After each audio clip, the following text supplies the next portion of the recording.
Yıl 2050. Judo sportu boyunca Türkmenistan'ın çempionatının başlamağına bir neçe sekund kalıptı. Ve başladı. Türkmenistan'ın göz guvancı iki pehlivanımız meydançaya çıktı.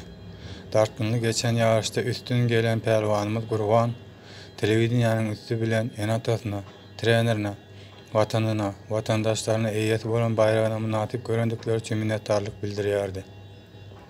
Mikrofonlar yarışta yenilen artığa tutulup, baştan geçiren duygular sonralanda olsa garaçılmadık vaka boldu. Artık televidenyanın mikrofonlarına yarışı kazanan Gurvan dostumuzu kutlayan, menden üstün gelmeye meni beğendirdi. Gurvan'ın mende gören kovuşuk tarafımı dünya çempionatındaki karşılaşım gören olsa öğren ayıp olurdu ve bugünkü yalı yüzüm gülmezdi. Tersine baydağımızın önüne oturmalı olurdum. Fırsattan peydalanıp Gurvan'ın bu kemçiliklerimi düzeltmeye kömek edecektiğine televideniyede söz vermeyi isteyen. Gurvan yılgardı ve söz diyecekti, yöne yetişmedi. Çünkü stadyonun içinde Türkmenistan'ın prezidentinin sesi yankılandı. Kutlayan artık, bu yarışta en ulu bayrağı senin adandın.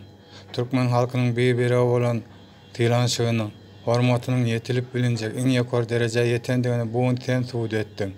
Yıllardır eyyetine karışan, bir olan tilanşık ve hormatın nişanı adlı bayrağı sen münasip boldun.